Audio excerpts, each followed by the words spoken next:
Welcome to this Trio Academic Workshop. My name is Troy, and I will be your host.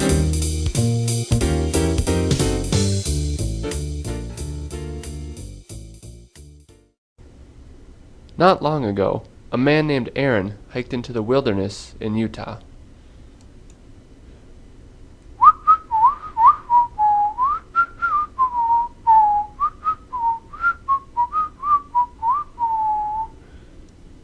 Deep in a canyon, he slipped, fell, and before he knew it, a boulder Crunch. fell onto his arm. Ow. He was trapped. For 5 long days and nights, he was stuck deep in the canyon, his arm pinned against the canyon wall, his food and water supply exhausted. He waited to die. Then, during a restless night, half awake, half asleep, he envisioned a future life, a family with a wife he had yet to meet, a son she had yet to bear.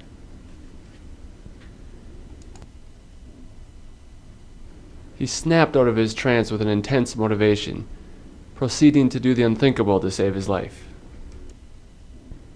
First, he snapped his ulna and radius. Oh. Then, he sawed off his arm with a dull knife. Ugh. True story. But what does it have to do with you? So, in the book On Course, author Skip Downing gives the following equation: value times expectation equals motivation.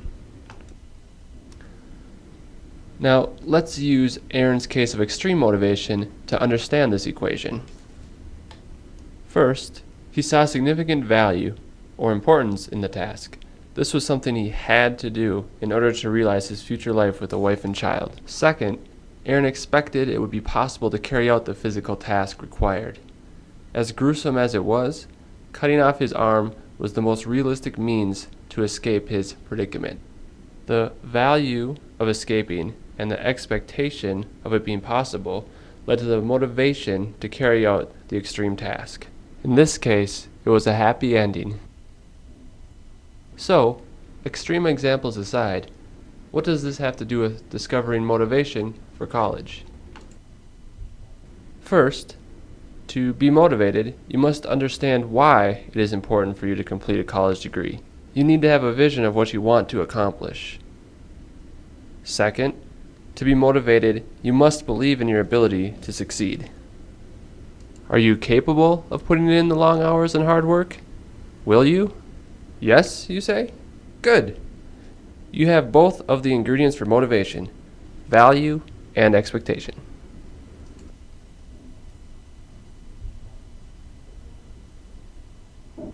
Alright then, let's talk about the next important step: putting your motivation into action. One effective way to accomplish this is through goal setting. Goal setting is a process that facilitates self-reflection to guide action toward a meaningful outcome or experience. Let's take a closer look at this definition. First, our goals are not set in stone. Circumstances and opportunities may change, so we revisit our goals and make adjustments if needed. In addition, goal setting involves the periodic assessment of where we are in life and where we want to go.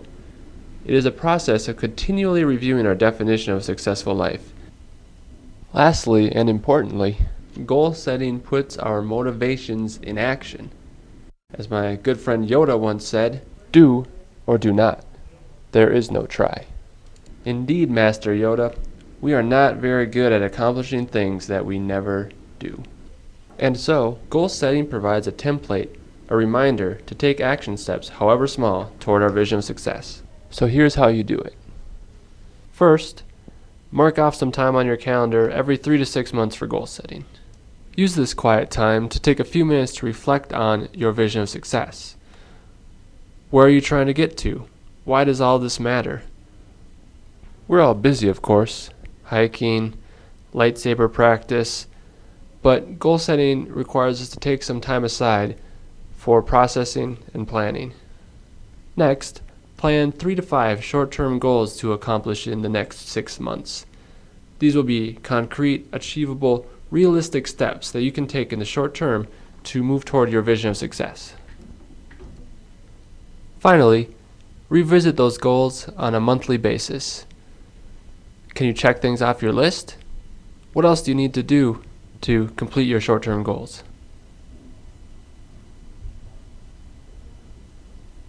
To here, we've talked about the important role that value and expectation play in fueling your motivation. Then we talked about the process of goal setting, which takes motivation and systematically creates action toward your vision of success. All that remains now are the specifics of setting effective goals. There are a number of definitions and acronyms describing the criteria of effective goals. Personally, I like the acronym DAPS. An effective goal is dated. There is a specific deadline or time frame for completing this goal. Achievable. The goal is realistic but also challenging. Personal. The goal is meaningful to you. Positive. The goal states what you will do, not what you won't do. And finally, specific. The goal is concrete and demonstrable.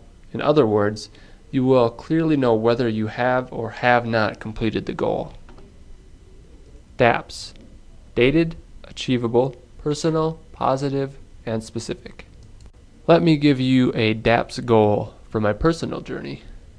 On October 1st, I stated, in 1 year's time from today, I will sleep outside, under the stars or in a tent, at least 100 nights. True story. Is this goal dated? Yes, I gave myself 1 year from October 1st to complete the goal. Achievable? Yep, I have experience in the outdoors and I have the time and space required. Personal? Between work and other commitments, I felt out of balance with the amount of time I spent indoors. So, this goal is a way to regain some balance in my life. Positive? Yes, sir. It specifies what I will do, sleep outside, not what I won't do, spend less time indoors. And specific. Yep, I can easily measure the number of nights I sleep outside, and it'll be clear whether or not I reach 100 nights. So, whatever your vision of success is, whatever importance you see in doing something or the other, whatever expectation you have for being successful, it is helpful to participate in the process of goal setting. After all, if you have no goals, how will you ever reach them?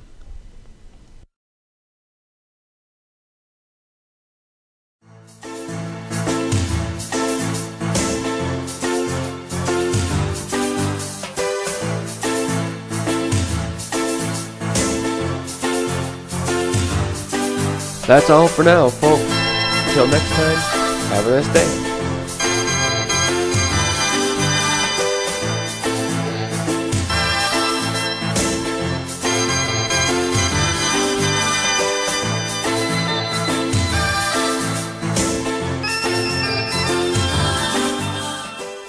See ya.